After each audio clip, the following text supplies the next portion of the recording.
Extra మరో 250.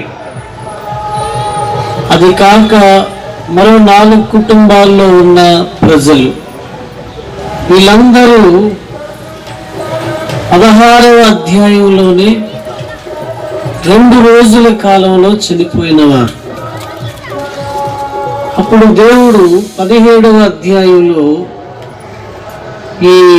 ఈ విషయం వాళ్ళతో మాట్లాడారు. శాసనాలు ప్రత్యక్ష గుడారములో సాక్ష్యపు మందసం ఉన్న స్థలములో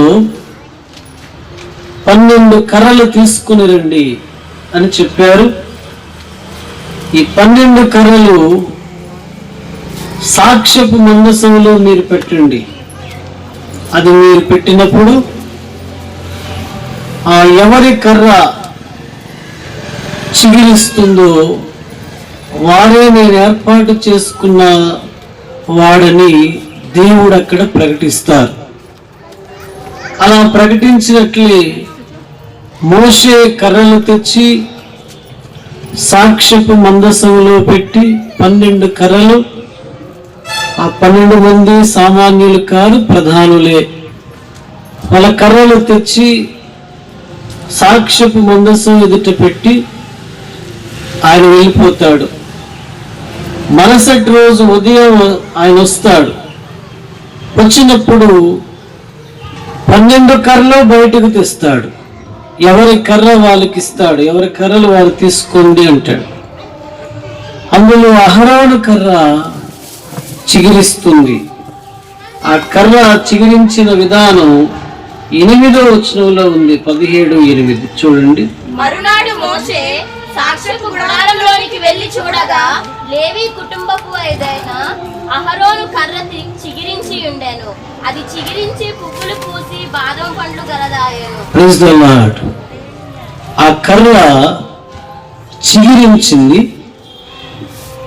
అది దానికి పువ్వులు పూసాయి, బాదము పండ్లు గలదాయను అని రాయబడింది. అంటే ఈ 12 కర్రలు తెచ్చారు. ఏ జాతి కర్రలో అవి రాయబడలేదు, కానీ కర్రలు దేవుని మందస్సము శాసనాలు ఉన్న స్థలంలో పెట్టినప్పుడు ఉదయం మోషే వెళ్ళి ఆ కర్రలు తీసినప్పుడు ఒక కర్ర చిగిరించింది, దానికి పువ్వులు పూసాయి, బాదము పండ్లు దానికి కనబడ్డాయి. అప్పుడు దేవుడు అన్నారు, నేను ఎన్నుకున్న వారి కర్ర ఇలా ఉంటుంది అని చెప్పారు. తర్వాత కిందికి వచ్చినప్పుడు ఆయన అన్నారు, ఎందుకు ఆ కార్యం దేవుడు చేస్తున్నారు అనే మాటకు వచ్చినప్పుడు మరి కాస్త పైకి మనం వెళ్ళినప్పుడు అక్కడ చూడండి, వాళ్లకు ఒక ఉద్దేశం ఉంది. ఆ ఉద్దేశాన్ని దేవుడు మాన్పించడానికి 5వ వచనం. అప్పుడు నేను ఎవని ఏర్పరచుకొందునో వాని కర్ర చిగురించును. ఇశ్రాయేలులు మీకు విరోధముగా సనుగుచుండు సనుగులు నాకు వినబడకుండా మాన్పివేయుదును. Praise the Lord. ఇశ్రాయేలీలు సనుగుతున్న సనుగులు నేను మాన్పించదను, అవి నాకు వినబడకుండా నేను మాన్పిస్తాను. అందుకని ఈ కార్యము నేను చేస్తున్నాను. ఈ 12 కర్రలు సాక్ష్యపు మందసం ఎదుట పెట్టడం, మరుసటి రోజు మోషే రావడం, అవి ఏమో ఫలించడం, 11 కర్రలు ఏ ఫలితము లేవు, 12వ కర్ర మాత్రం పువ్వులు బాదం పండ్లు దానికి ఉండడం. ఇవి అన్ని దేవుడు ఎందుకు చేశారు అనంటే ఒకే ఒక కార్యం కోసం. అది 5వ వచనంలో రాయబడింది. వారి సనుగులు చూడండి, వారి సనుగుచుండు సనుగులు నాకు వినబడకుండా మాన్పివేయుదును. Praise the Lord. వారు సనుగుతున్న సనుగులు నాకు వినబడకుండా మాన్పించడానికి నేను ఈ కార్యమును చేస్తున్నాను. 12 కర్రలు తెచ్చారు. 12 కర్రల్లో ఒక కర్ర మాత్రమే, ఆ కర్రకు ఒక్క రోజులో, ఒక్క రాత్రిలో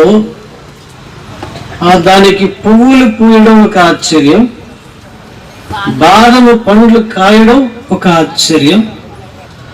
సాధారణముగా చెక్కబడిన కర్ర, ఆ కర్ర చిగిర్చడం మరొక ఆశ్చర్యం.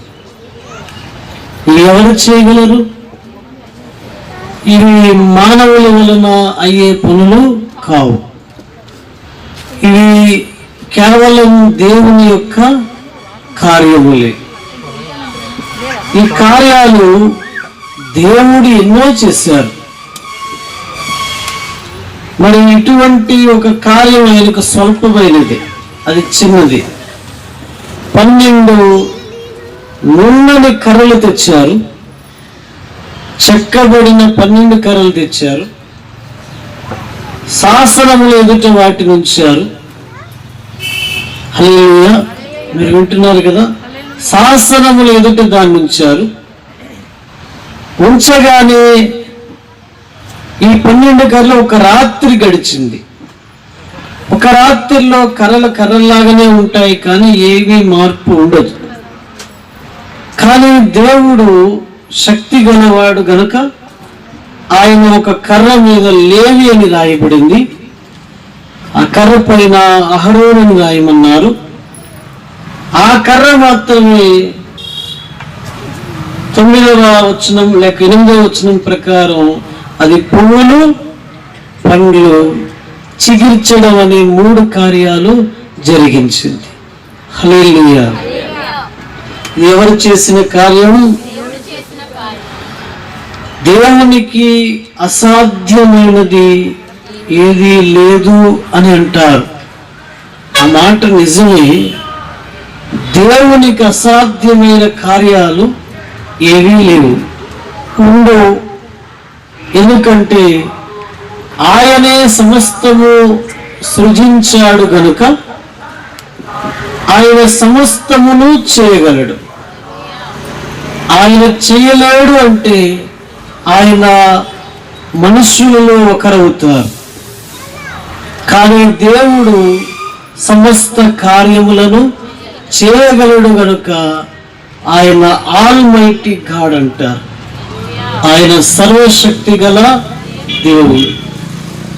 ఒక్క రాత్రిలో 12 నున్నని కర్రలను, ఒక కర్రను ఆయన పువ్వులు పూసేలా, అది చిగిర్చేలా, దానికి బాదం పండ్లు వచ్చేలా దేవుడు చేశారు. అప్పుడు ఇశ్రాయేలీల ప్రధానులందరూ ఆ కర్రలు చూచి ఆశ్చర్యపడ్డారు. ఏమిటి ఆశ్చర్యం అని అనుకున్నారు. అప్పుడు దేవుడు మోషేతో అంటున్నారు, నిన్న అహరోను కర్రను ఎక్కడ తీసావో అక్కడే మరలా పెట్టు. ఈ మారు ఇశ్రాయేలీలు ఒకవేళ సనువును సంశయమును కలిగి ఉన్నప్పుడు నా కోపం వారి మీదకు రాకుండా ఈ కర్రను చూచి నేను ఆగుతాననే మాటను దేవుడు మోషేతో చెప్తారు. ఆ మాట కూడా చూడండి 10వ వచనంలో. అప్పుడు యెహోవా మోషేతో ఇట్లనెను, తిరుగుబడిన వారిని గూర్చి ఆజ్ఞలుగా కాపాడుబడుతున్నట్లు అహరోను కర్రను మరలా శాసనము ఎదుట ఉంచుము. వారు చావకుండునట్లు నాకు వినబడకుండా వారి సనుగులను కేవలము అణిచి మాన్పి వేసిన వాడవదు.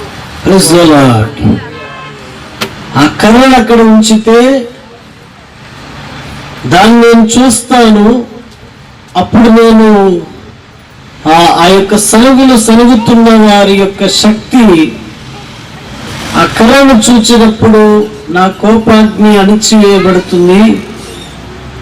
వారికి హాని సంభవింపదు. ఆ కర్ర అక్కడ ఉంచు అన్నారు. ఆ తర్వాత ఇశ్రాయేలీలు చాలా దుఃఖంతో పలికిన మాటలు ఏమిటంటే, ఎవరు దేవుణ్ణి సమీపించినా చచ్చిపోతున్నారు,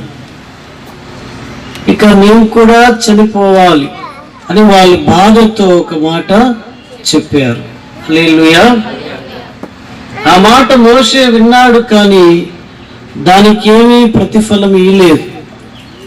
తర్వాత దేవుడు కూడా దానికోసం ఆ అధ్యాయంలో ఏమీ మాట్లాడలేదు.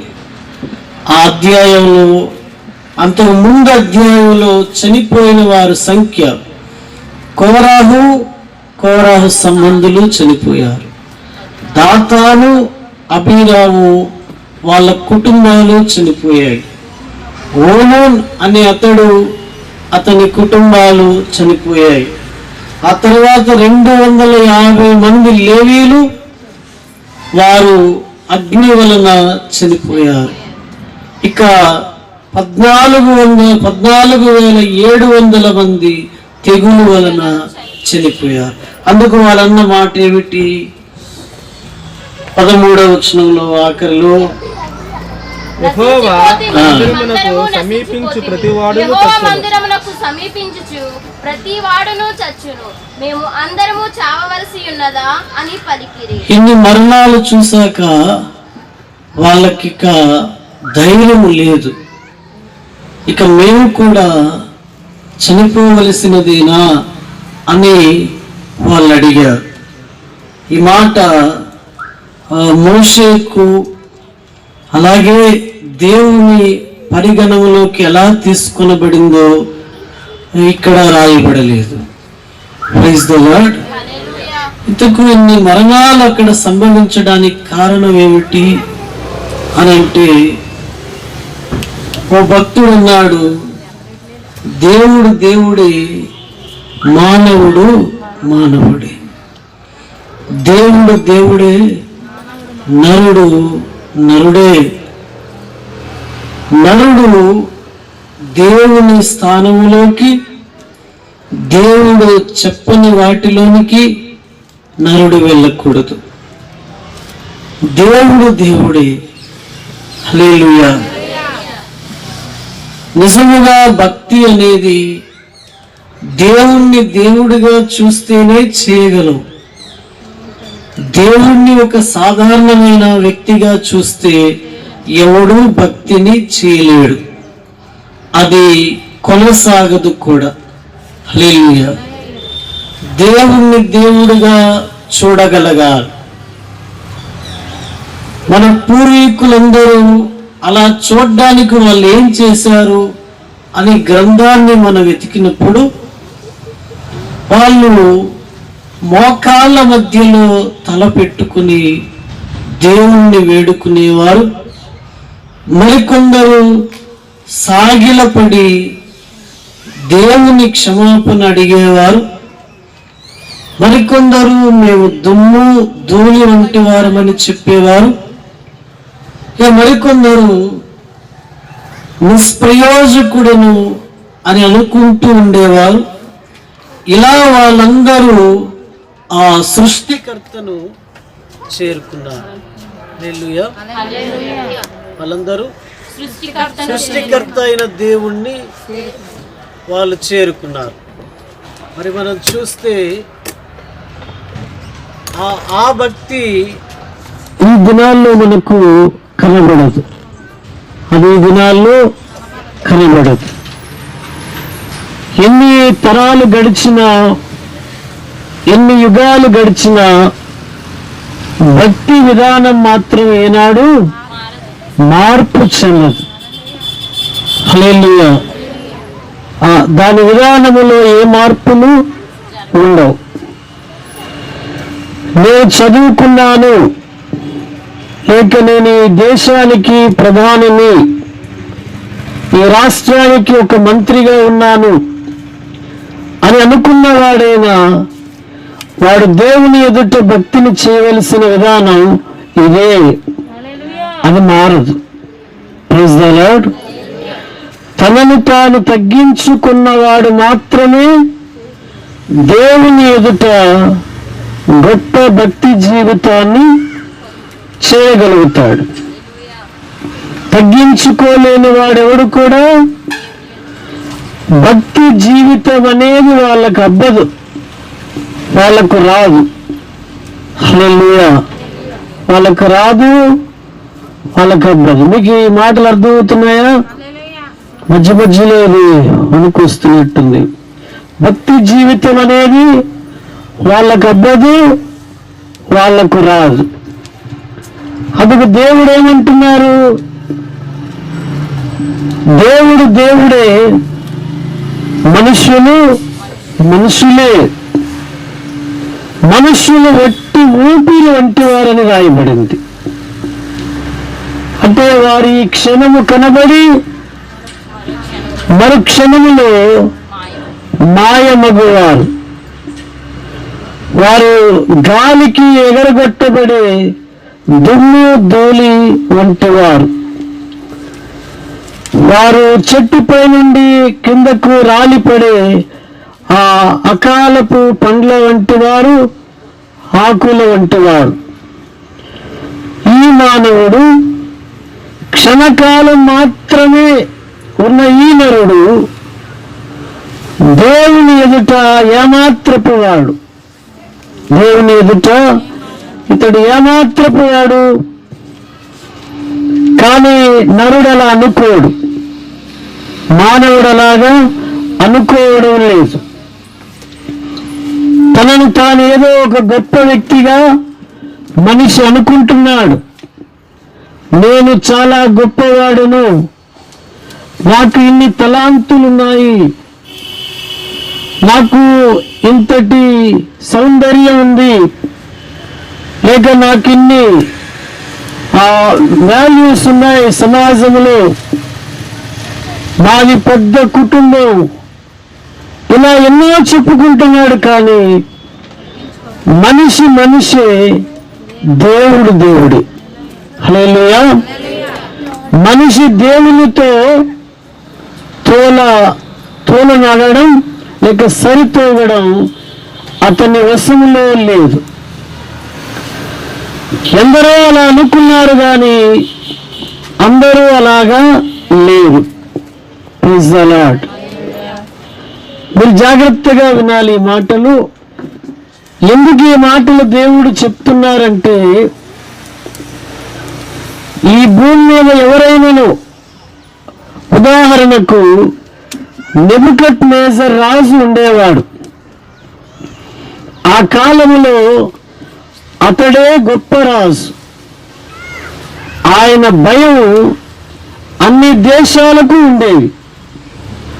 అంత గొప్ప రాజు ఆయన. కానీ ఆ రాజుకి జరిగిన సంఘటన ఏమిటంటే, ఆయన రాజ్యంలో ఉన్న వాళ్ళే ఆయన తరిమారు.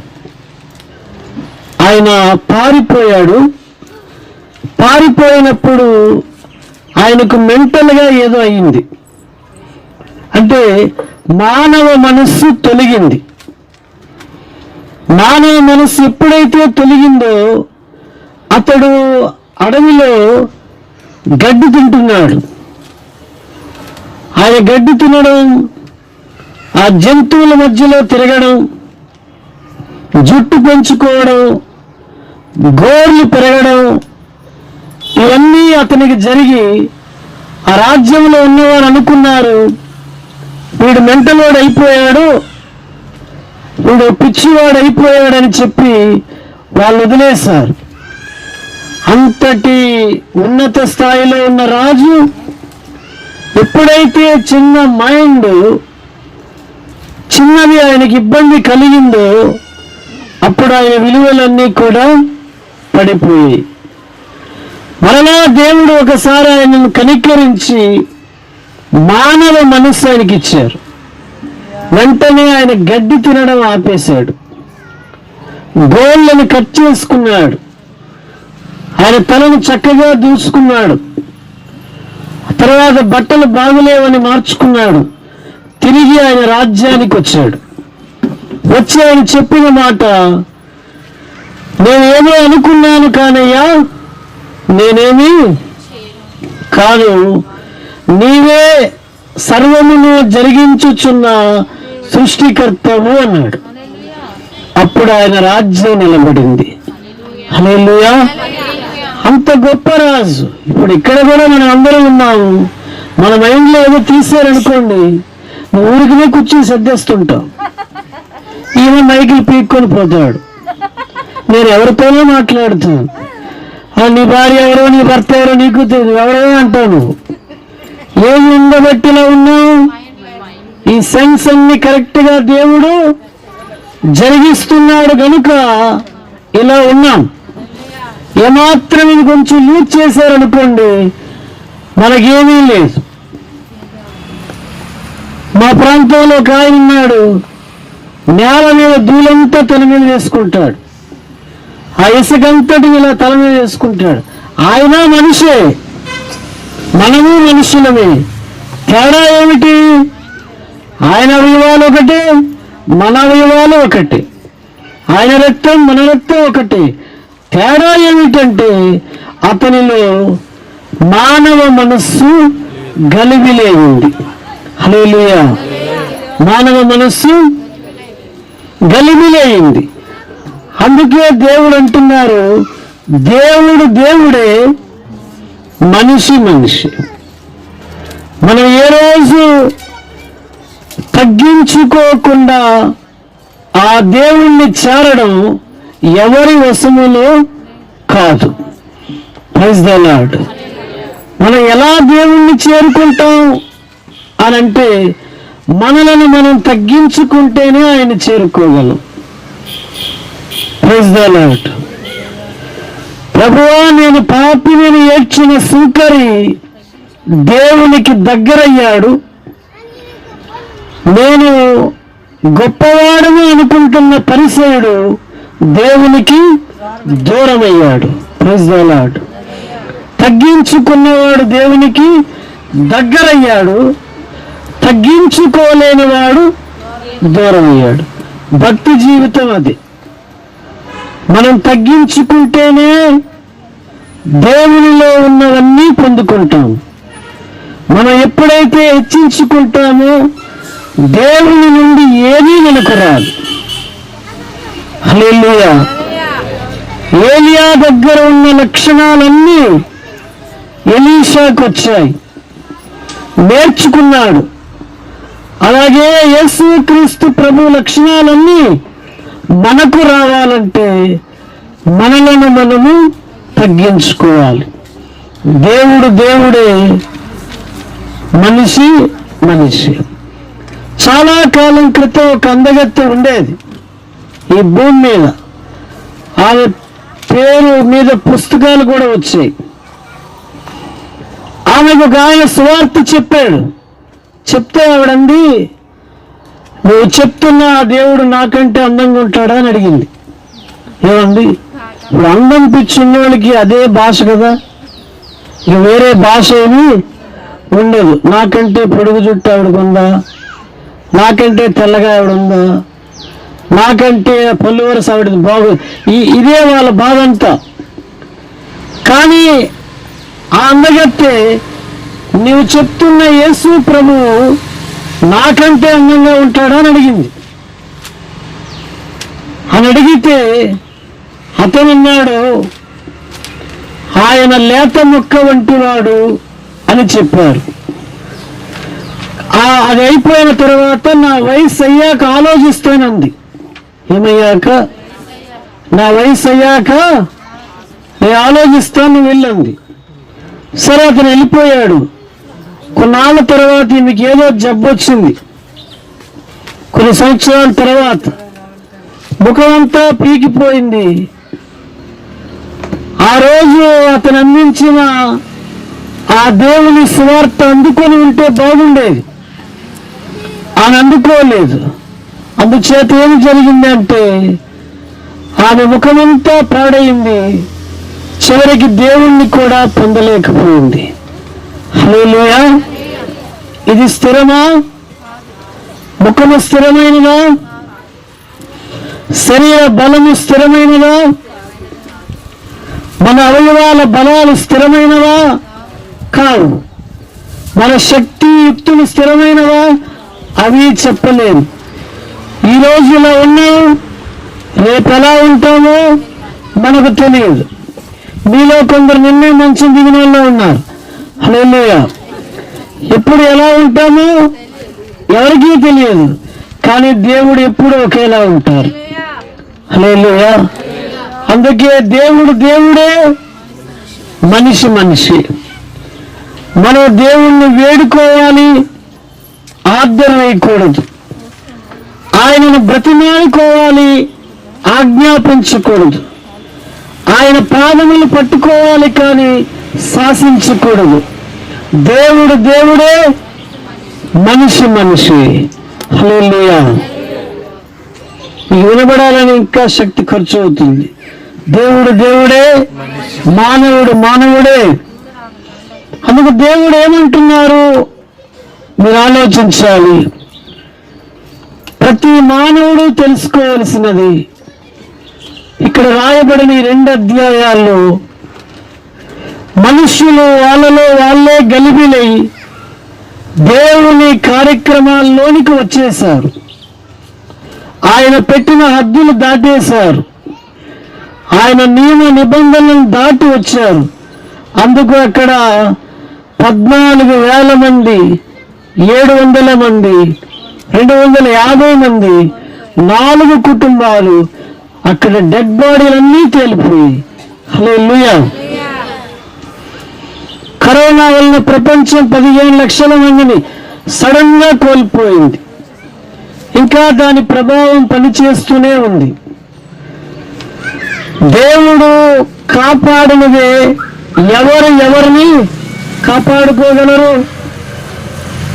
దేవుడు చేయలేనిది ఎవరు ఏ కార్యమును చేయలేరు. అందుకని మనమందరము ప్రాధాన్యత ఇవ్వవలసినది ఒక్క దేవుడికే. చేతులెత్త. మనందరం ప్రాధాన్యత ఇవ్వాల్సింది దేవునికి ఒక్కడికే. ఆ తర్వాత మనము నరులకు ప్రాధాన్యతను ఇస్తాం.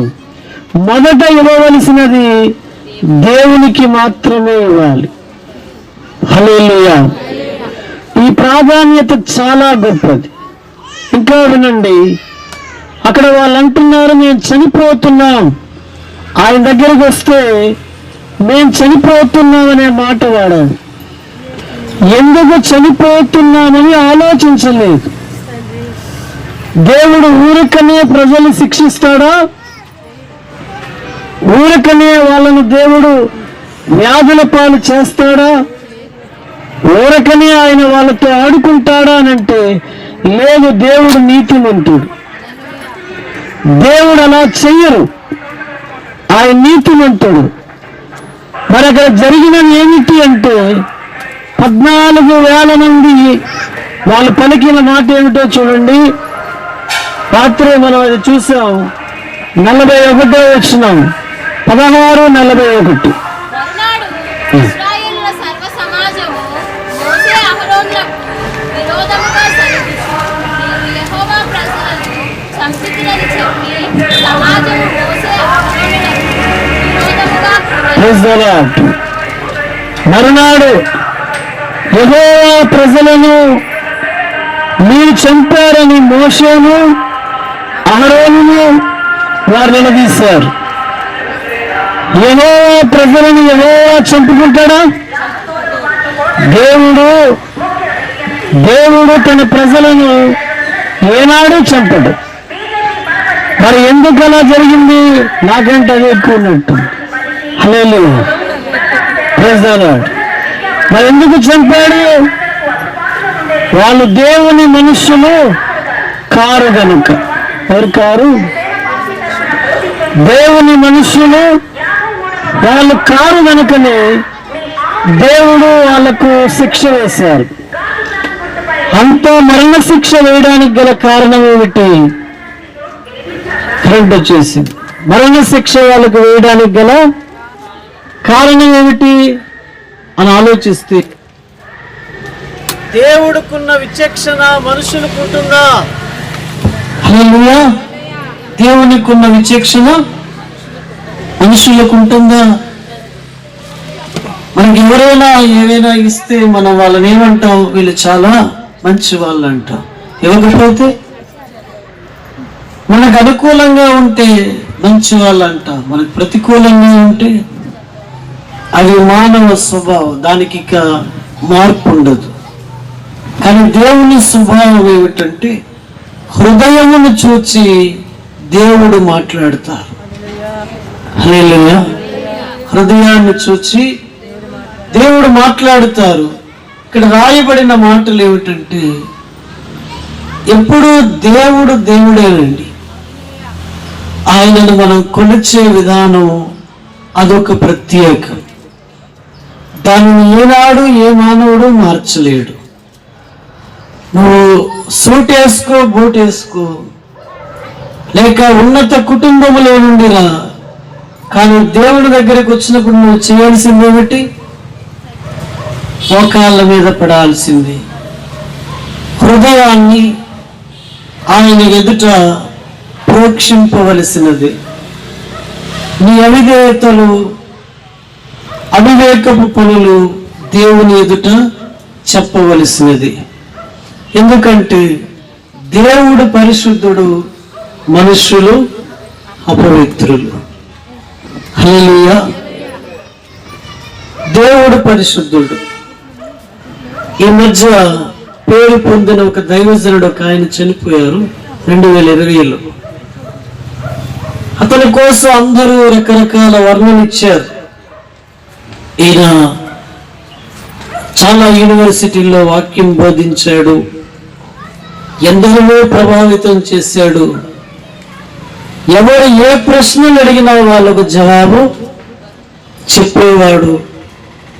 గ్రేట్ మ్యాన్ ఆఫ్ గాడ్ అని చెప్పి వాళ్ళు యూట్యూబ్ అంతటిని వాళ్ళు అడలెక్కించారు. కరెక్ట్గా 1 సంవత్సరం గడిచింది. ఇప్పుడు అదే దైవజనుడి మీద కొన్ని రహస్యాలు బయటికి తెస్తున్నారు. ఆయనకు ఆర్డినేషన్ చేసిన వాళ్ళు ఆయన ఆర్డినేషన్ని క్యాన్సిల్ చేశారు. ఈయన సేవకునికి తగినవాడు కాడు అని. ఆయన ఒక హోటల్లో, ఒక అపార్ట్మెంట్లో గదిలో ఉంటూ అక్కడ బ్లూ ఫిల్మ్స్ చూస్తూ ఉండేవాడు. అది తర్వాత వాళ్ళకు వచ్చిన ఇన్ఫర్మేషన్. ఆ తర్వాత ఆయన సంఘములో ఆయనకు బ్రాంచ్లు ఉన్నాయి. ఒక ఆమెతో సంబంధాలు పెట్టుకున్నట్టు, మరికొందరితో ఆయన తిరిగినట్లు వాళ్ళు మరలా ఒక ఇన్ఫర్మేషన్ చెప్పారు.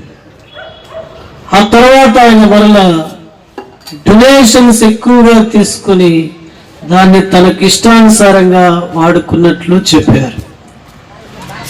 ఆ తర్వాత మరలా ఆయన కోసం అన్నారు, అతడు 200 రోజులు, సంవత్సరానికి 200 రోజులు నచ్చిన స్థలానికి పోయేవాడు అన్నారు. సంవత్సరం ముందు ఆయన కోసం ఏం చెప్పారు ప్రజలు? అతను ఒక గ్రేట్ మ్యాన్ ఆఫ్ గాడ్. ఆయన ఇండియా వాడే, కానీ ఆయన అక్కడ అమెరికా ఇతర దేశాల్లో సేవ చేశారు. కానీ ఇప్పుడు ఆయన జీవితాన్ని వాళ్ళు తెలుసుకుంటూ వాళ్ళు చెప్తుంది ఏమిటంటే ఇతడు సరైన వాడు కాడు. హల్లెలూయా. ఇతడు ఎవరు కాడు? సరైన వాడు కాడు అని చెప్తున్నారు. అంటే ఇప్పుడు మనం అందరం పబ్లిక్ గా ఉన్నాం. దీన్ని పబ్లిక్ లైఫ్ అంటారు. ప్రైవేట్ లైఫ్ ఒకటి ఉంటుంది మనకి. హల్లెలూయా. ఆ లైఫే దేవుడు చూస్తారు. Praise the Lord. Public life ను దేవుడు ఎన్నడూ చూడరు. పబ్లిక్ లో మనం కొంచెం ప్రెస్టేజ్ గా ఉంటాం, డిగ్నిటీగా ఉంటాం, సో ఎవరికి దొరకకుండా మెయింటైన్ అవుతాం. మనకు ప్రైవేట్ లైఫ్ ఒకటి ఉంది, అదొక చెత్త జీవితం, అది ఒక రహస్య జీవితం. దేవుడు చూసేది ప్రైవేట్ లైఫే కానీ పబ్లిక్ లైఫ్ కాదు. హల్లెలూయా. అంటే ఇక్కడ మనల్ని చూడగానైనా మనం వెళ్ళిపోతాం. ఆ తర్వాత మన పనుల్లో, మన ఇంటిలో, స్నేహితులతో, సమాజంలో ఆయా ఫంక్షన్లో ఎక్కడ ఎలా బ్రతుకుతున్నామో దేవుడు అది చూస్తారు, దేవుడు అది చూస్తారు. అందుకని దేవుడు దేవుడే, మానవుడు మానవుడే. హల్లెలూయా చెప్పండి. దేవుడు దేవుడే, మానవుడు మానవుడే. ఆయన చూసే లైఫ్ ఏమిటి అంటే పబ్లిక్ గా ఉండేది కాదు, ప్రైవేట్ గా ఉండేది ఆయన చూస్తారు. మరి ఇక్కడ అందరము యోగ్యంగా కనబడుతున్నాం కానీ మనం రహస్యంగా ఉన్నప్పుడు మనం జీవిస్తున్న విధానాన్ని దేవుడు ప్రశ్నిస్తున్నాడు. Praise the lord. దేవునికి నచ్చినవి కొన్ని అధ్యాయంలో రాయబడ్డాయి. వాళ్ళు విస్తారముగా సనిగారు, వాళ్ళు విస్తారముగా సనిగారు.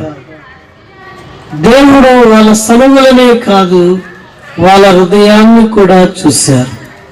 Praise the Lord. హల్లెలూయా. అక్కడ చావులన్నీ 14,700, ఇంకా 250 మంది లేవీయులు, కోరాహు, దాతాన్, అబీరాం, ఓనోన్ వాళ్ళ కుటుంబాలు. 2 రోజుల్లో ఇన్ని వేల మంది మరణించడానికి గల కారణాలు కేవలం వాళ్ళ ప్రైవేట్ లైఫ్లు బాగులేవు. వారు బయటకు ఒక విధంగా ఉన్నారు, అంతరంగంలో ఒక విధానాలను కలిగి ఉన్నారు. వాళ్ళ వాళ్ళ గోడల దగ్గర ఒకలా ఉన్నారు, ప్రత్యక్ష గుడారము దగ్గర ఒకలా ఉంటున్నారు. వాళ్ళ విధానాలు, నోటి మాటలు అక్కడ ఒకలా ఉంటున్నాయి, ఇక్కడ ఒక విధంగా ఉంటున్నాయి. అందుకు దేవుడు, అది ధర్మశాస్త్ర కాలం కనుక ఆయన వారి మీదకు మరణ శిక్షను పంపాడు. Praise the Lord. ఈ శిక్ష మరణ శిక్షను పంపాడు. ప్రతి మానవుడికి ఎండింగ్ అదే కదా, చావుతోనే వాడికి ఈ లోకానికి ఉన్న సంబంధాలు తెగిపోతాయి.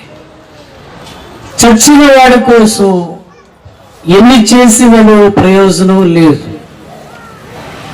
ఎవరో ఒక ఆవిడ ఉంది ఒక చోట, వాళ్ళ అమ్మమ్మని ఎప్పుడూ జ్ఞాపకం చేసుకుంటారు. ప్రతి సంవత్సరం ఆవిడ చావు, ఆవిడ ఎప్పుడో చనిపోయింది కానీ ఇంకా జ్ఞాపకం చేసుకుంటుంది. అంటే ఈవిడ ఇంకా జ్ఞాపకం చేసుకొని చంపుతున్నట్టుంది. హల్లెలూయా. దేవుడు మీతో చెప్తున్నారు, చావే ఈ భూమికి, భూమి మీద మానవునికి చావు తెగదెంపులు ఇచ్చేది. వాడు చావు తర్వాతని ఎదుర్కోవలసినవి ఒకే ఒకటి నిలిచుంటుంది, అది దేవుని తీర్పు. ఏముంటుంది? దేవుని తీర్పు. చావు అనేది ఎలా ఉంటుంది, అది ఎలా వస్తుంది, ఏ విధంగా దాడి చేస్తుందని ఏ మానవునికి అది తెలియదు. Praise the Lord. దానికి వయస్సు ఉందా? వయస్సు తారతమ్యం దానికి లేదు, లేక దానికి రంగు భేదము లేదు, హెచ్చు తగ్గులు దానికి లేవు, ధనము పేదరికం దానికి లేదు. 90వ కీర్తన ప్రకారం అది ఏ రోజు ఎవరిని పట్టుకెళ్ళిపోవాలనుకుంటే ఆ రోజు అది పట్టుకెళ్ళిపోతుంది. దాన్నే మరణం అంటారు. మరణాన్ని జయించే శక్తి ఎవరికి ఈ భూమిలో కానీ, పాతాళంలో కానీ, పరలోకంలో కానీ ఎవరికి లేదు. అంటే చెప్పడానికి ఆ మాటలు వాడారు, ఎవరికి లేదు. కనుక దేవుడు ఏమంటున్నారంటే, యేసు ప్రభు చనిపోయి 3వ దినాన లేచాడు. ఆయనకాయనే చనిపోయారు, ఆయనకాయనే తిరిగి లేచాడు. ఆయన పునరుత్థానుడు, జీవాధిపతి. ఆయన ప్రాణం పెట్టగలడు, మళ్ళీ ఆయనే తీసుకోగలడు. ఆయన దేవుడు కనుక మనం ఒకసారి వదిలితే మరలా ఇక లేవడం ఉండదు. లేపుకోగలమా? లేపుకోలేము. హల్లెలూయా. అది మన వలన కాని పని. అందుకు దేవుడు ఏమన్నాడు?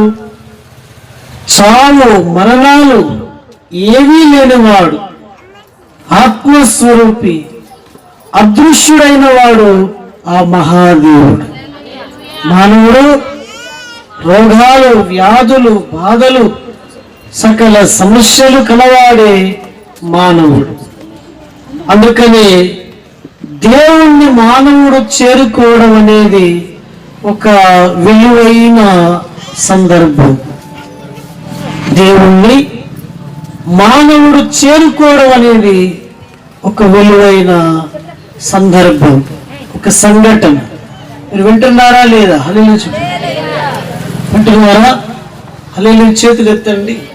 దేవుణ్ణి మానవుడు చేరుకోవడం అనేది ఒక విలువైన సందర్భం.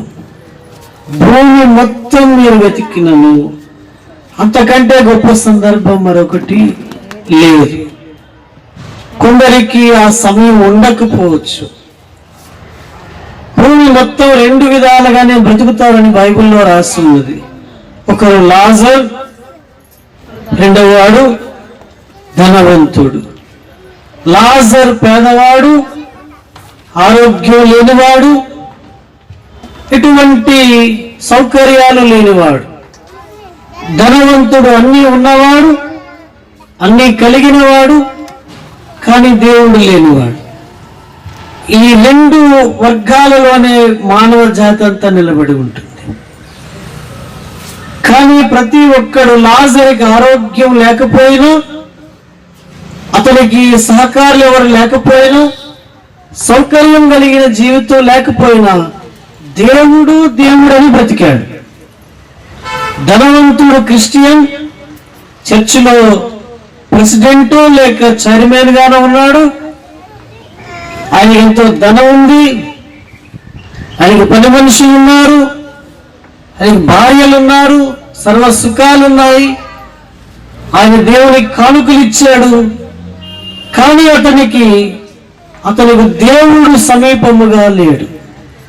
ఎందుకని లేడు అనంటే, ఇతను పిలిచినట్లే అతను దేవుణ్ణి పిలిచాడు, కానీ వదలవలసిన వాటిని వదులుకోలేదు. అదే తేడా. ఏం చేయలేదు? వదులుకోవలసిన కొన్నింటిని ఇతడు వదలలేదు. వదులుకోవలసినవన్నీ వదిలి, ఆరోగ్యం బాగలేకపోయినా, సౌకర్యాలు లేకపోయినా, ఎవరు పట్టించుకోకపోయినా, లాజర్ కంటిన్యూగా నా దేవా నా ప్రభు అని పిలుచుకునేవాడు. ఆయనకు ఒక రోజు ఆరోగ్యం బాగా బాగులేదు, శ్వాస ఆగిపోయింది. లాజర్ చనిపోయాడు. చనిపోవడం అనేది ఎంత సులభం! హల్లెలూయా. ఒక మనిషిలో నుండి ప్రాణం వెళ్ళిపోవడం ఎంత తేలిక! ఆయన అలాగా శ్వాస ఆడక ప్రాణం వదిలేశాడు. ఇద్దరు దేవదూతలు వచ్చి ఆయన ఆత్మను తీసుకుని వెళ్ళారు. ఇద్దరు దేవదూతలు వచ్చి ఆత్మను తీసుకువెళ్ళారు. మరి కొన్నాళ్ళ తర్వాత ధనవంతుడు కూడా చనిపోయాడు. రెండు దెయ్యాలు వచ్చి అతని ఆత్మను తీసుకుని వెళ్ళాయి. వీళ్ళ స్థలాలు మారాయి. వెళ్ళిన స్థలంలో పరలోకంలో లాజరు ఉన్నాడు, పాతాళములో ఎవరున్నారు? ధనవంతుడు ఉన్నాడు. ఇక్కడైతే ఏసీ రూములో ఎవరుంటారు? ధనవంతులు ఉంటారు. గుడిసెల్లో లాజర్ లాంటి వాళ్ళు ఉంటారు. కానీ అక్కడ ఎలా మారింది? లాజర్ ఏమో పరలోకంలో ఉన్నాడు, ధనవంతుడేమో పాతాళములో ఉన్నాడు. ఏమిటి వాళ్ళిద్దరికి ఉన్న వ్యత్యాసం అంటే, కేవలం వాళ్ళు జీవిస్తున్న ప్రైవేట్ లైఫ్ ఒకటే. హల్లెలూయా. వాళ్ళు రహస్యముగా జీవించిన జీవితం ఒక్కటే వాళ్ళను ఒకరి పరలోకానికి, ఒకరిని నరకమునకు చేర్చింది. హల్లెలూయా. వాళ్ళిద్దరూ అనుకోలేదు, లాజరు కూడా అనుకోలేదు త్వరగా చనిపోతానని, ధనవంతుడు కూడా అనుకోలేదు త్వరగా చనిపోతానని. ఇద్దరూ చనిపోయారు. కానీ ఒకడు పరలోకములో ఉంటే ఒకడు ఎక్కడున్నాడు? నరకములో ఉన్నాడు. దేవుడు ఈ మాటలు ఎందుకు చెప్తున్నారంటే, భూమి అంతటినీ విడదీసిన ఈ రెండు వర్గాల్లోనే మనుషులు ఉంటారు. కానీ ఆ లాజరు ఉన్న వర్గంలోనికి రావడమే మానవ జాతికి మేలు. Praise the Lord. ఈ జీవితం 50 వచ్చిందనుకోండి, శరీరంలో మార్పులు వస్తాయి. 60, 70 వచ్చేసరికి రకరకాల శ్రమలు. అయితే దేవుడు అంటున్నది ఏమిటంటే, మనం వెళ్ళబోయే ఆ దేశములో, ఆ ఆలోకంలో లాజరు వంటి భక్తి పరులకు ఆ దేశము ఆహ్వానం తెలుపుతుంది. నటులకు కాదు, సెలబ్రిటీలకు కాదు, సినీ హీరోస్ కి హీరోయిన్స్ కి కాదు, సీరియల్ నటులకు కాదు, లేక రకరకాల వ్యసనాలతో ఉండేవారికి కాదు, లాజరు వంటి జీవితాలు జీవిస్తున్న వారికి పరలోకం ఆహ్వానం తెలుపుతుంది. మీకోసమే భూమి పుట్టినవి మొదలుకొని నా తండ్రి చేత ఆశీర్వదింపబడిన వారులారా రండి, ఈ వైపు రండి. ఎవరికి ఆహ్వానం? లాజరు వంటి జీవితాలు కలిగిన వారికి. హల్లెలూయా. మరి ఎవరికి ఆహ్వానం ఇవ్వడం లేదు? ఎవరి ధనవంతులకి ఇవ్వడం లేదు. ఈ ధనవంతులు ఏం చేశారు? ధనవంతులు కానీ ఇవ్వడం లేదని కాదు, వారి దృష్టిలో ధనమే ప్రధానం, దేవుడు కాదు. హల్లెలూయా. ధనమే ముఖ్యము కానీ దేవుడు కాదు. ఇప్పుడు మీరేం చెప్తారు? హల్లెలూయా. మీకు అర్థమైందా? లాజరు జీవితాలని ప్రతి మానవుడు కలిగి ఉండాలి. లాజరుకు దేవుడు ఆరోగ్యం ఇవ్వలేదు, ఆ కురుపులతోనే చచ్చిపోయాడు. మనం భూమి మీద అడిగినవన్నీ దేవుడు మనకి ఇస్తాడని మీరు తలంచకండి. కొన్ని ఆయన ఇయ్యరు. హల్లెలూయా. కొన్ని దేవుడు మనకి ఇవ్వరు. ఆయన ఆ కురుపులతోనే, ఆ చర్మ వ్యాధితోనే చనిపోయాడు. కానీ జీవించిన జీవితం అద్భుతం. అబ్రహాము రొమ్మున కూర్చున్నాడు. లాజరు ధనవంతుడు. మీరు ఇక్కడ ఉన్నారా లేదు? మీకు ఏమైనా అప్పులు గట్ట ఉన్నారా? వడ్డీ ఇవ్వాల్సి ఉందా? ఆ డబ్బులు ఇవ్వలేదు, పక్కకి గొంతు నొక్కేస్తానని ఇలాంటి ఆలోచనలు ఏమైనా ఉన్నాయి? హల్లెలూయా. కదలరు మెదలరు, బెల్లం కొట్టిన రాళ్ళ దేవస్తుంది. హల్లెలూయా. అరే మనుషులు ఎక్కడ? నా కళ్ళు, నా మొహం చూసుకో, నువ్వు నేను ఊరి మీద తిరిగి వస్తాను. ఎలాగో ప్లాన్ జరిగింది కదా, మధ్యాహ్నం ఎటు వెళ్దాం అనుకున్నాం, ఏ మూల నుండి వెళ్ళాలని ఆలోచిస్తున్నాం. ఏదో కరెంటుకుంటే 150, 200 వస్తుంది. ఇదే లాస్ట్ రోజు. హల్లెలూయా. అన్నీ చెప్పేశారా దేవుడు? Praise the Lord. హల్లెలూయా. అంటే జాగ్రత్తగా వినండి. అబ్రహాం ఎక్కడున్నాడు? అబ్రహాం పరలోకంలో ఉన్నాడు. ఆయన రొమ్మున ఎవరున్నారు? లాజరు ఉన్నాడు. అంటే ఎక్కడ తల ఉందంట, ఆయన ఎక్కడ పెట్టుకున్నాడు? అబ్రహాము రొమ్ము మీద లాజరు తల ఉన్నట్టు, అంటే కౌగిలించుకుంటున్న సందర్భం అది. హల్లెలూయా. ధనవంతుడు ఎక్కడున్నాడు? కింద ఉన్నాడు.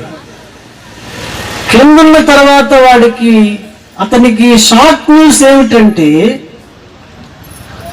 ఎప్పుడైతే దాహం వేస్తుందని చెప్పి పైకి చూశాడో అక్కడ ఎవరున్నారు? షాక్ అయిపోయాడు. ఎందుకని? ఈ దరిద్రుడు వీడు అక్కడెలా ఉన్నాడు? వీడి కనీసం కాలు జోళ్ళు కూడా లేవు. ఇప్పుడు మాసిపోయిన బట్టలతో ఉండేవాడు. వీడు ఒళ్ళంతా కూడా చర్మ వ్యాధులే, చాలా అసహ్యంగా ఉండేవాడు. వీడు అక్కడ ఉన్నాడేమిటి, నేను ఎక్కడ ఉన్నానేమిటని వాడు అబ్రహాముకు ప్రశ్నలు వేశాడు. అబ్రహామా, నా తండ్రి, నాకు దాహం వేస్తుంది. ఏం వేస్తుంది? అక్కడ కూడా డిగ్నిటీగానే అడుగుతున్నాడు, నాకేం కావాలి? దాహం వేస్తుంది అని అడిగితే అబ్రహాం అతనితో మాట్లాడుతున్నాడు, నా కుమారుడా, భూమి మీద నువ్వు సుఖ సౌఖ్యాలతో బ్రతికావు, నువ్వు దేవునికి ఏ ప్రాధాన్యత నీ లేదు, అందుకే నువ్వు ఇక్కడ యాతన పడుతున్నావు. లాజరు ఇక్కడ సంతోషము నెమ్మది అనుభవిస్తున్నాడు అని చెప్తే ఆ తర్వాత అన్నాడు, నాకు దాహం వేస్తుంది, కొంచెం నీళ్లు లాజరుతో పంపు. ఇక్కడ ఉన్న వాళ్ళు అక్కడికి రారు, అక్కడ ఉన్న వాళ్ళు ఇక్కడికి రావడానికి అవ్వదన్నారు. అయితే ఆయనకి అర్థమైపోయిన విషయం ఏమిటంటే, నాకంటే క్రూరులు మరొక 5 ఉన్నారు ఎక్కడ? భూమి మీద. నా అన్నదమ్ములు వాళ్ళు, కనీసం వాళ్ళైనా ఈ స్థలానికి రాకుండా ఉండడానికి మీరు లాజర్ని పంపండి అన్నాడు. అప్పుడు అబ్రహాం అన్నాడు, భూమి మీద నా సేవకులు ఉన్నారు, దేవుని సేవకులు, ప్రవక్తలు ఉన్నారు, వాళ్ళ దగ్గరికి వెళ్ళమని మీ అన్నయ్య అన్నా. అలా వద్దు, అలా వెళ్తే వాళ్ళ నమ్మరు, లాజరే పంపన్నాడు. చూసారు ధనవంతుడు గర్వం తగ్గిందా? చింత చెట్టుకి పులుపు చావదన్నట్టు కొందరు పాతాళంలోనికి పోయినా కూడా వాళ్ళ లక్షణాలు, వాళ్ళ జబ్బులు చావు. అక్కడ కూడా వీళ్ళు ఏమంటున్నాడు, వద్దు వద్దు ప్రభువా, లాజర్నే పంపు, లాజర్ వెళితేనే నమ్ముతారు వాళ్ళు అన్నారు. లాజరు పేరు కూడా తెలుసు మనవాడికి. అయితే ఆయన అంటున్నాడు, ఇక్కడ ఉన్న వాళ్ళు అక్కడికి వెళ్ళకూడదు, అక్కడ ఉన్న వాళ్ళు ఇక్కడికి రాకూడదు, భూమి మీద ఉన్న వాళ్ళే సువార్త చెప్తారు, మీ అన్ని వాళ్ళు నమ్మితే వస్తారు, లేకపోతే లేదు. ఎండండి అది ముగింపు సమయం. ఇప్పుడు ధనవంతుడు అగ్నిలో కాలుతూ మండుతూ కేకలేస్తూ అరుపులు అరుస్తున్నాడు, కానీ భూమి మీద అతని అంత్యక్రియలు జరుగుతున్నాయి. ఎక్కడ? ఎలాగా? తారాజములు, చిటపట్లు, ఏమేమో పేలుస్తున్నారు. 7 ఊర్లకు భోజనం పెట్టారు, తిన్నంత తినండి, ఇక్కడ వెజ్ ఉంది, అక్కడ నాన్ వెజ్ ఉంది, ఇటువైపు రండి, ఇక్కడ అన్ని రకాలు ఉన్నాయి, తినండి. ధనవంతుడు చచ్చిపోయాడు. అక్కడేమో వాడేమవుతున్నాడు, అక్కడ కాలుతున్నాడు. భూమి మీదేమో అతని అంత్యక్రియలు చాలా ఘనంగా వీళ్ళు జరిగిస్తున్నారు. అతను పిలిచే పిలుపులు ఎవరికీ వినబడవు. లాజరు దరిద్రుడు, పాతడానికి నలుగురు లేరు. ఏ జీవింసలో పట్టుకొని వెళ్ళి ఆయన సమాధి చేశారు, కానీ అతడు పరలోకంలో సంతోషంగా ఉన్నాడు. మీకు ఈ జీవితం కోసం అర్థమవుతుందా? డెత్ మనకు అన్నీ తెలియచేసేది. ఒక మానవుడి జీవితము చిట్ట చివరి ఘట్టమే వాడి చావు, దాని తర్వాతని వాడికి తీర్పు. అంతకుముందు జీవిస్తున్న ఈ జీవితాన్ని ఏమాత్రం నిర్లక్ష్యం చేయకూడదు, ఏమాత్రం నిర్లక్ష్యం చేయకూడదు. మనం దేనినైనా నిర్లక్ష్యం చేయొచ్చు, కానీ దైవ సంబంధమైన విషయాలను నిర్లక్ష్యం చేయకూడదు. హల్లెలూయా. ఈరోజు ఎంతో మంది విశ్వాసులు ప్రార్థనలు చేస్తున్నారు, బైబిల్ చదువుతున్నారు, పవిత్రంగా ఉంటున్నారు. అంటే వాళ్లకు అనుభవించడం రాదనా? వాళ్ళు ఎంజాయ్గా తిరగలేరనా? ఎందుకు వాళ్ళు అవన్నీ మానుకుంటున్నారు? హల్లెలూయా. ప్రకటన గ్రంథంలో రాస్తుంది, వారు దేవుని కోసం ఇవన్నీ వదులుకున్నారని. హల్లెలూయా. ఎందుకు ఈ త్యాగాలు? అందరికీ ఉన్నట్లే మనకు కూడా కళ్ళు ఉన్నాయి. ఎందుకు మనం సినిమాలు మానేసాం? మనం అంటే మీలో చాలా మంది రారు. హల్లెలూయా. ఎందుకు మానుకున్నాము అనంటే దేవుని కోసం. ఎందుకు అపవిత్రమైన కార్యక్రమాలు చూడడం లేదు? దేవుని కోసం. ఎందుకు అబద్ధాలు ఆడడం లేదు? దేవుని కోసం. ఎందుకు నిజాయితీ నీతిగా బ్రతుకుతున్నాం? దేవుని. ఇప్పుడు ఓట్లు వేస్తే డబ్బులు ఇస్తారు, ఓటుకి డబ్బులు ఇస్తుంటారు. నాకేం ఇవ్వక్కర్లేదు, నేను ఓటేస్తాను. అని అనే వాళ్ళు ఉన్నారా? వెనక్కి ఇచ్చింది, నేను వేస్తాను మీకు, వెనక్కి ఇచ్చింది. మళ్ళీ వెనక్కి ఎందుకు? తీసుకుని నువ్వే కదా. అలా తీసుకోవచ్చా? క్రైస్తవులు ఓటుకి డబ్బులు తీసుకోవచ్చా? హల్లెలూయా.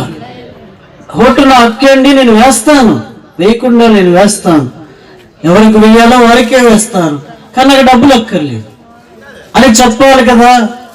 లేదు. హల్లెలూయా. అక్కడ నిజాయితీ ఉండదు. మరి ఎలాగ తెలుసా? వెళ్ళిపోయి ఎందుకు అన్నట్టున్నా, ఎందుకు ఆ వేషధారణ? నాకు ఇచ్చే డబ్బులతో నువ్వు సంవత్సరం బతికేస్తావా? హల్లెలూయా. మా ఊర్లో ఆ రోజుల్లో నాయకులు వచ్చేటప్పుడు మా అందరం కుటుంబం అంతా లేచి నమస్కారం పెడుతుండేవాళ్ళు. ఆ విలేజ్లు కదా, పెడుతూ ఉంటే నాకే వేయండి అని చెప్పి అనేవాడు ఆయన. అన్నాక వెనకాల వాడు సంచితో నిలబడేవాడు. ఆడేం చేశాడంటే ఇలా బాటిల్ తీసి ఇలా ఇచ్చాడు. అది ఇవ్వడం చాలు మా నాన్న పారిపోయేవాడు.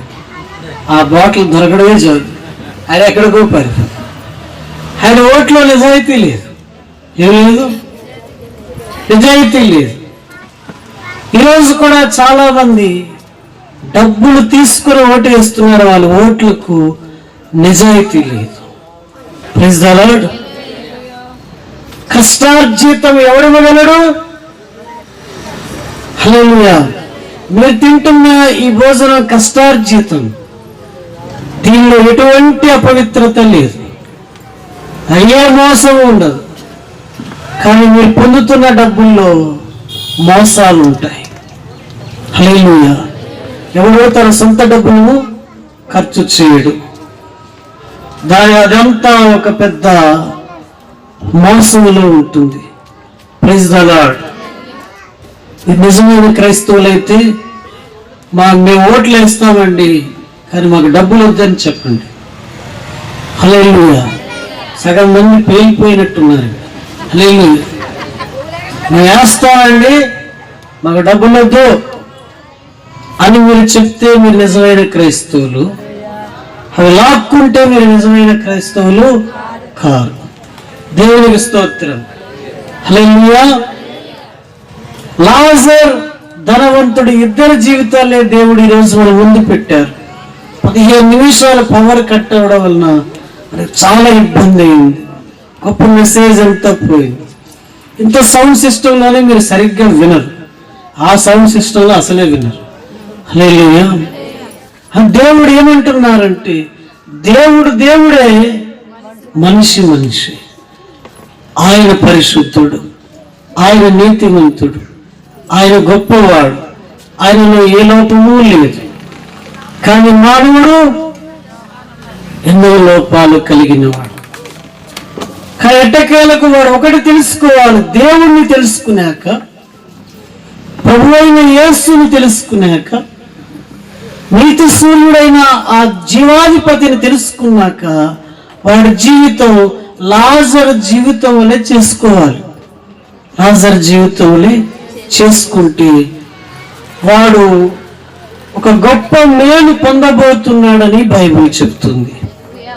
ఒక గొప్ప మేలు పొందబోతున్నాడు. హల్లెలూయా. మనుషులు లాజర్లా బ్రతకాలని ఎవరనుకుంటారు?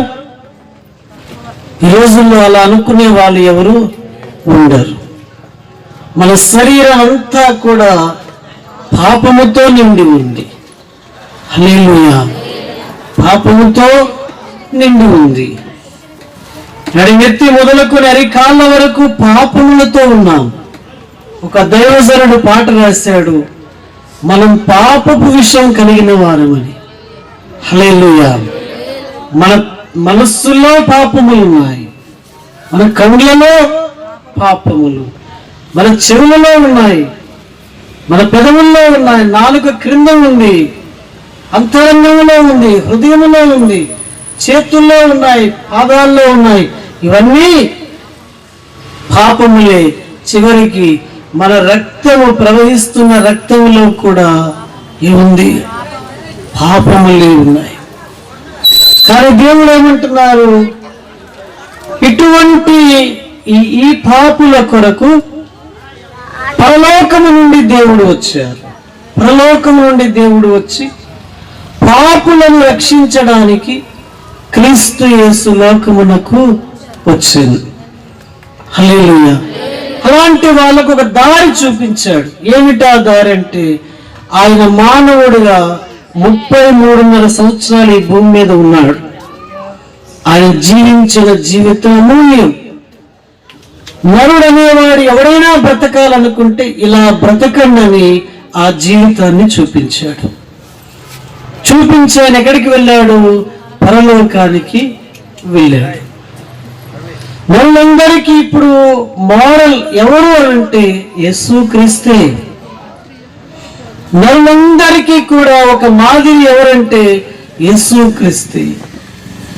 ఆయన జీవించాడు, మనకు జీవించమని చెప్పి వెళ్ళాడు.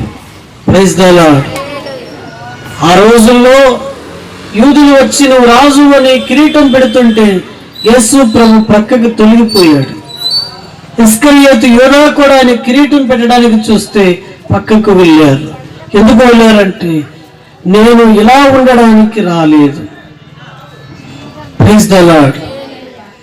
ఈ భూమి మీద జయ జీవితానికి మార్గాలు ఎలాంటివో యేసు ప్రభు చూపాడు. ఆయన రాజులకు రాజు, ప్రభులకు ప్రభు అయి ఉండి కోటల్లోనూ భవనాల్లో పుట్టకుండా పశువుల పాకలో పుట్టాడు. హల్లెలూయా. ఏ గొప్ప శాస్త్రజ్ఞుడుగానో వైద్యుడుగానో మేధావిగానో పుట్టకుండా, లేక అటువంటి ఒక ఉన్నత ఉద్యోగంలో ఉన్నవాడుగా కాక చెక్క పని చేసేవాడిగా వచ్చాడు. ఎవరూ స్వీకరించలేని పేద కుటుంబంలో 30 సంవత్సరాలు ఉన్నాడు. యోసేపు పేదవాడు. యేసు ప్రభు ఎందుకు చెక్క పని చేశాడంటే, యోసేపు చనిపోయాడు, త్వరగానే చనిపోయాడు. అప్పుడు ఇంటికి పెద్దవాడిగా యేసుక్రీస్తు ప్రభువే ఆ బాధ్యతలు భుజాన్ని వేసుకున్నారు. ఆయనను చూస్తున్న మరియకు మాత్రం తెలుసు, నా కడుపున ఈయన పుట్టిన ఈయన పైనుండి వచ్చిన వాడని. ఈయన పైనుండి వచ్చిన వాడని. తల్లిని అలాగే ఆయన తర్వాత పుట్టినవారు, శారీరకంగా పుట్టిన వారికి అందరికీ ఎంతో బాధ్యతలు నిర్వహించాడు. 33.5 సంవత్సరాలే ఆయన సేవా జీవితం. కేవలం 3.5 సంవత్సరాల్లో ప్రపంచాన్ని వెలిగించాడు. హల్లెలూయా. 12 మందిని తయారు చేశారు. ఈ 12 మంది మొత్తం అన్ని ఖండాలను వెలిగించేవారయ్యారు. వాళ్ళెవరు? చేపలు పట్టేవారు, చదువు లేనివారు, ఆ వ్యవసాయదారులు, ఆయా ఉద్యమాల్లో ఉండేవారు. వీళ్ళందరి శిష్యులు ఎక్కువ చదువుకున్నవాడు యోధాని, కానీ అతడు చెడిపోయాడు. దేవుడు ఈ 12 మందితో ఖండాలని కదిలించారు. 3.5 సేవలో 12 మంది బలమైన సాధనాలు లేవనెత్తారు. ఈ 12 మందితో ప్రపంచ సవర్తీకరణ జరిగించారు. హల్లెలూయా చెప్పు. ఆయన ఈ 3.5 సంవత్సరాల్లోనే ఆయన స్వస్థపరిచిన వారు లిస్టు రాస్తే, ఇప్పుడు అన్నిటికంటే అతి పెద్ద లైబ్రరీ అమెరికన్ కాంగ్రెస్ లైబ్రరీ. ఆ లైబ్రరీలో కొన్ని లెక్కలేని పుస్తకాలు ఉంటాయి. కానీ యేసు ప్రభు చేసిన అద్భుతాలు చెప్పాలంటే అలాంటి లైబ్రరీలో ఒక 7 లక్షలు ఉండాలట. హల్లెలూయా. అన్ని అద్భుతాలు 3.5 సంవత్సరాల్లో ఆయన చేశారు.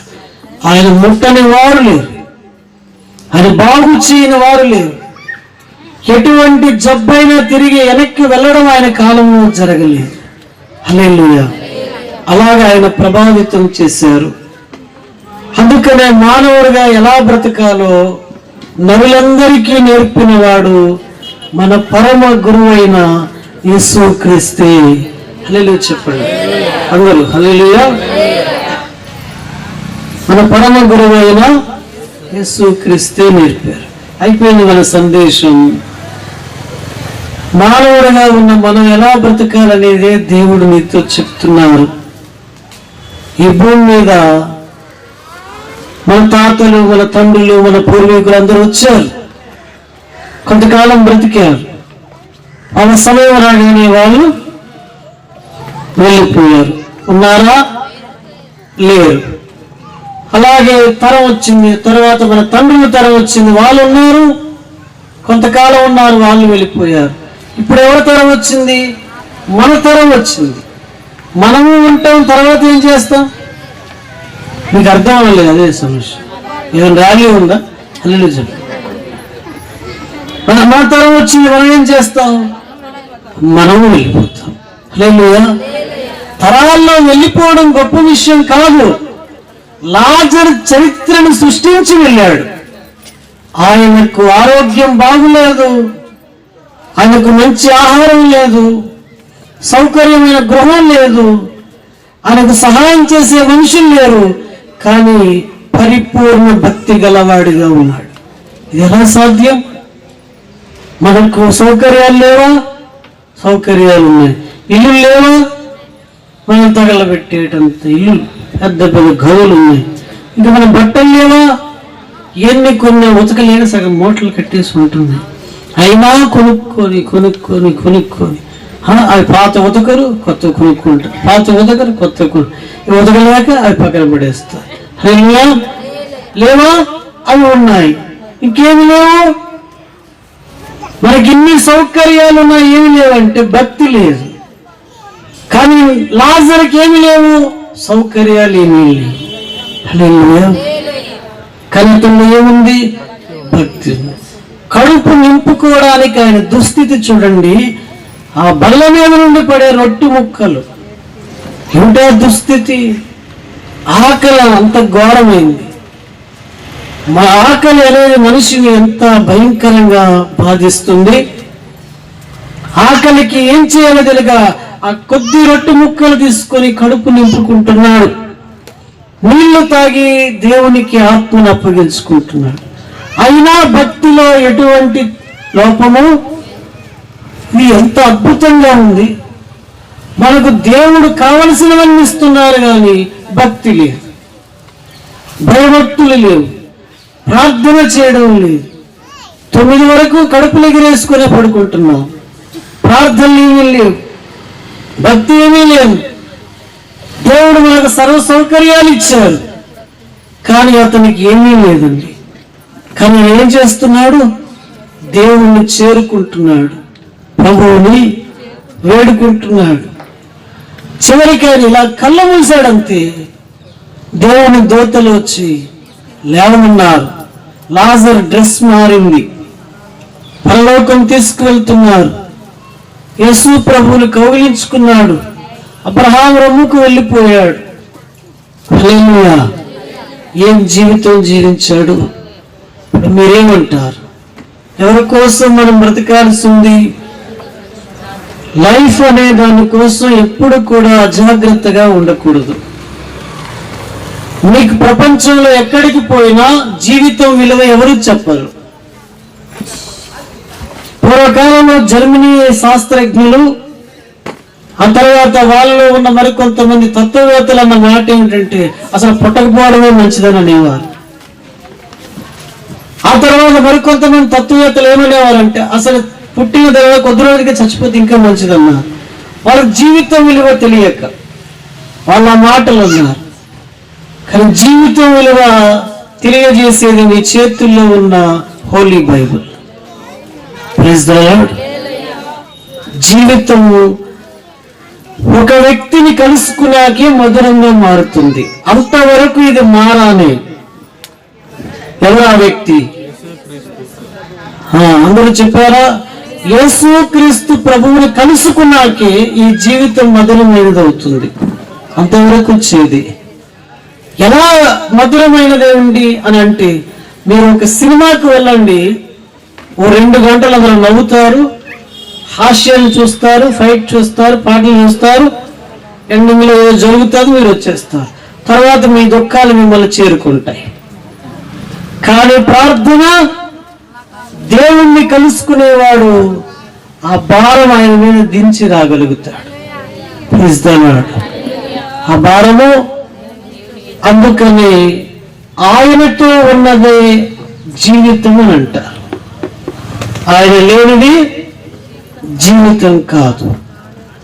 అందుకు ప్రతి మానవుడు ఒక భక్తి గలవాడు కావాలనే దేవుని ఉద్దేశం. ఏమిటి భక్తి గలవాడు? ఆ పేరేమిటి? ఆ ప్రత్యేకత ఏమిటంటే, ఎవరు దేవుణ్ణి వెతుకుతారో వాడే భక్తి గలవాడు. Praise the Lord. ఎవరు ఆయనకు అనుకూలంగా ఉండాలనుకుంటారో వాళ్ళే భక్తి గలవాడు.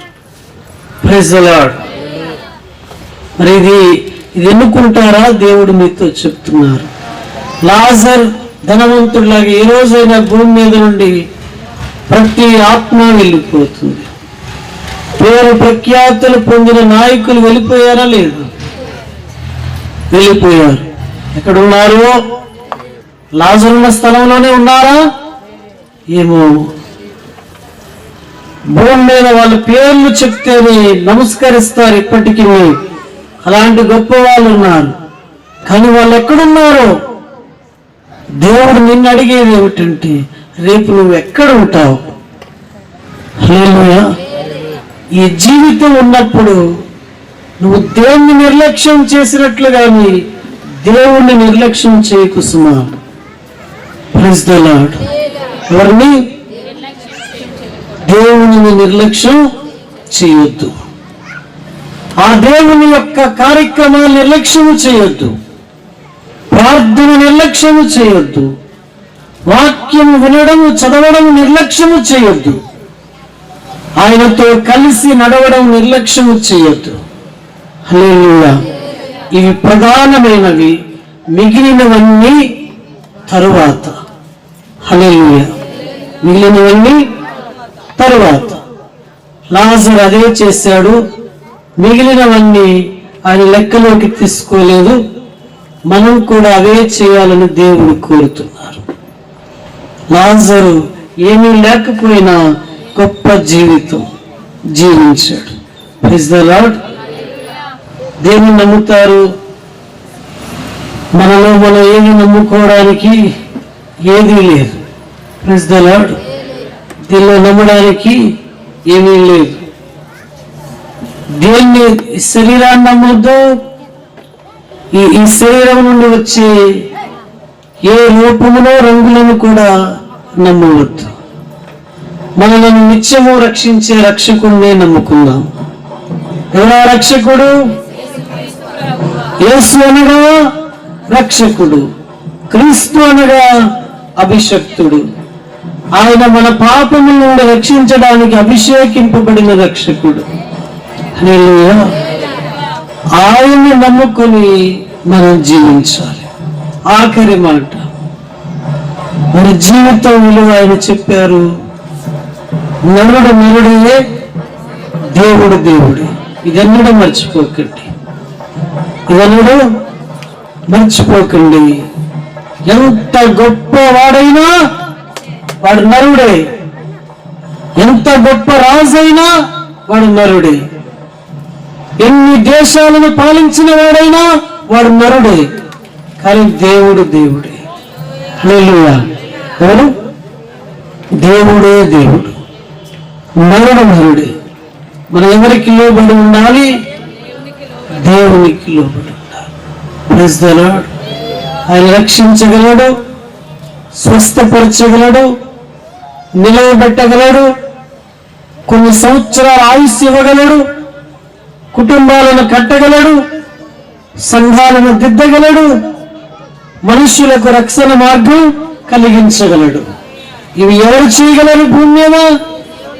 ఇవి ఎవరు చేయలేరు. ఏ నాయకులు చేయలేరు. మీకు కావాలని మూతలు ఏం చేస్తానంటారు కానీ మీ ఊర్లో ఉన్న రోగాలన్నీ తగ్గించేస్తానంటాడు. హల్లెలూయా.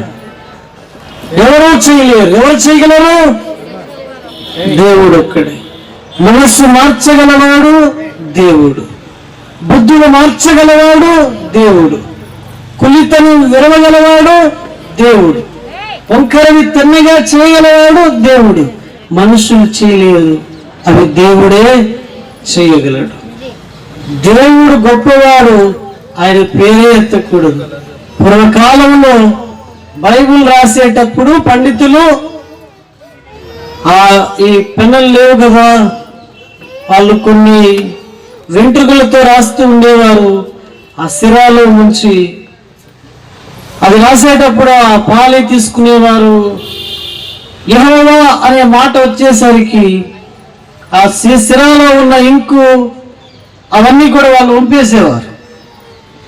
మళ్ళా దాన్ని శుభ్రం చేసి మోకాళ్ళ మీద ఈ బైబిల్లో ఉన్న పేర్లు యెహోవా అని రాసేవారు. వాళ్ళకి ఎంత పవిత్రమైన భయం ఉండేదో. ఆ వంపేస్తుండేవారు. ఆ పేరు ఎన్నోసార్లు వస్తుంది బైబిల్లో. ఆ వంపేయడం మరలా మోకాళ్ళ మీద ఆ పేర్లు వాళ్ళు రాయడం చేశారు. ఈ రోజుల్లో పవిత్రమైన భయం ఉందా మనుషులకి? అసలు దేవుని భయం ఉందా? దేవుడు అంటే ఎవరి భయం ఉందో, దేవుడు భయం ఎవరికి ఉందో వాళ్ళే గొప్పవారు. దేవుడు నన్ను శిక్షిస్తారు, నేను ఇలా ఉంటే నన్ను శిక్షిస్తారు, నేను వాడి పనులు చేస్తే నన్ను శిక్షిస్తారు అని ఎవరుంటారో వాళ్ళు గొప్పవాళ్ళు. దేవుడు భయం లేని వారందరూ కూడా నిమ్రోధ రాజులే. ఇక్కడ ఉన్నారు లేదా? బాబేలు గోపురాలు కడతారా?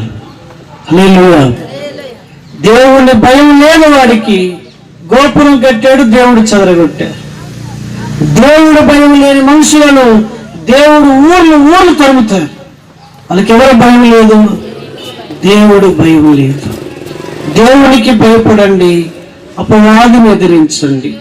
ప్రతి చిన్న విషయానికి కూడా దేవునికి భయపడండి. ఒక మొబైల్ ఫోన్లో కూడా చూడకూడదు చూచినప్పుడు ఎవరికి భయపడాలి? దేవునికి భయపడాలి. ఒక చిన్న అబద్ధం ఆడేటప్పుడు దేవునికి భయపడాలి.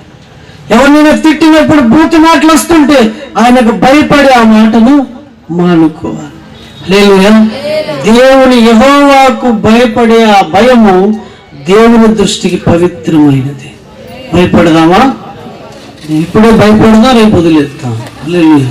ప్రార్థన చేసుకుందాం.